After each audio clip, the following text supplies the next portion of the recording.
Johnny, what the f is Barbie versus Oppenheimer? What the actual f is this? You know Barbie? Yeah, of course. The hot doll that everyone wanted to ride when they were kids. In the Netherlands, you had, when you're a man, you had Action Man, and when you're a woman, you had Barbies, and you were always trying to buck each other, basically. But Barbie versus Oppenheimer, it feels like some sex mad TV. What is this? You know Oppenheimer? No, I don't know what Oppenheimer is. It sounds German anyway. You know what the cinema is? Yes, I know what a cinema is. You know there's a new Barbie movie? So we're reacting to a movie. So why is this a versus Oppenheimer then? It's being classed as the best double bill in history. Oh, okay. Today it is apparently Barbie versus Oppenheimer and watches. How do we put watches in there? One person from each cast is up against each other. It's a watch-off. A watch-off! Whoever has the best watch wins. Fantastic. Now we're gonna watch Barbie versus Oppenheimer. I'm gonna give away this watch at the end of the video. Please don't cheat. Watch the video in full so you'll find out how you can win this god-tier watch. And subscribe to the channel now. Round one.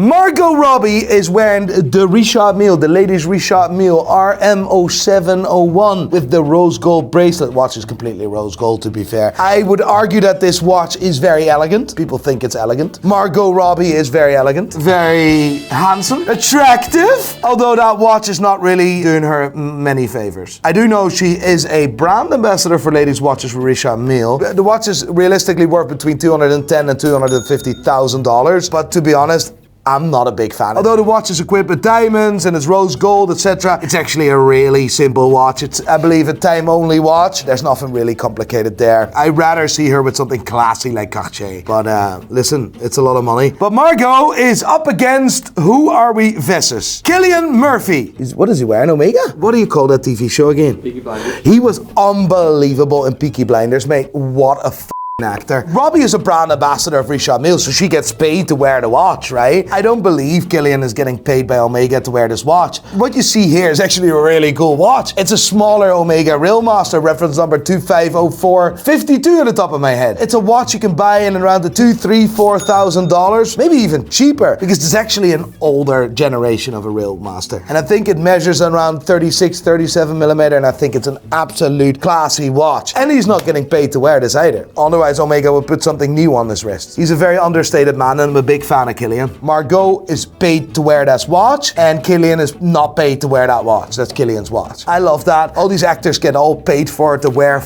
bullshit. This is authentic, this is real, this is his watch. I like it. Probably there's some sentimental value with this watch as well, which I would love to know. Incoming! Round number 2. Ryan Gosling, the sexiest man alive, with the Tech Heuer Carrera. Ryan Gosling in a Barbie movie. He's Ken, isn't he? Yeah. Yeah, I thought so. Dirty whore. What a lucky bastard. Ryan Gosling being Ken. It couldn't be anyone else. What a guy. Versus who? Robert Downey Jr. Have you ever watched that speech of Robert Downey Jr. and Mel Gibson? No. That gave me a new appreciation, a different appreciation of Robert Downey Jr. And no, unfortunately, I don't like the pizza box syndrome watch. I don't. I'm sorry. The Tech Heuer Monaco was first introduced in 1969. At the time, the Tech Heuer Monaco was the first ever square automatic chronograph in the world. So it was quite revolutionary. This watch really gained popularity by Steve McQueen, and this is why the name Steve McQueen is so much attached to this actual watch. The watch became mainstream, and Steve McQueen wore this watch in the movie Le Mans in 1971. And by the way, this wasn't paid promotion. Heuer, because it wasn't called Tech Heuer. The tag company bought Heuer, and I believe in 1985, Heuer gave this watch to Steve McQueen, and they didn't pay a penny. It was like a vintage old way, or the OG way of influencers. Steve McQueen wore this actual watch in the movie, and that's how this watch became mainstream. An incredible story, because Heuer was actually the one company that was used to measure races like this. Am I a fan of the watch? No. Do I love the history? Yes. Do I prefer the Carrera? Yes. Do I prefer Robert Downey Jr.? Yes. So, it's whole square. It's a hot doll that everyone wanted to ride when they were kids. Round 3. Will Ferrell. That means Barbie is actually a comedy. Yeah, another paid promoter. There we go. Will Ferrell versus Florence Pugh. Florence Pugh. Never seen that face, never heard that name. Nice watch. No brainer. Can we just skip on to this? Because this is going to be, of course, Oppenheimer. Will Ferrell's wearing some Oris. I don't know what Oris is doing in recent months, but they lost a bit track. Bit weird, because Oris as a brand is actually a lot of potential, and they've done incredible things. I think they're a bit lost this year, but we'll not give them extra clout. But Florence Pugh is wearing a lovely Submariner 1. I don't even think that is real, but it's in the movies, it's probably not even real. I do think that the rehold is too high, and that makes me think that this watch isn't real, but if this watch was real, it is reference number 116618LN, Lunette Noir. So it would have been the full solid gold Rolex Submariner, but I don't think that this is actually real. I still would prefer this watch above that Oris, to be honest. Not saying that I prefer fake watches against Oris, but Oris is a bit lost. So that means it's 2-1 for Oppenheimer. Tactical nuke incoming! Right. Round number 4. Simu Liu. Never heard of the guy. Who is that? Shang-Chi in Marvel. I know Marvel, but I don't know Shang-Chi. Came out last year. I need to get a little bit closer to the screen, can I? Go for it.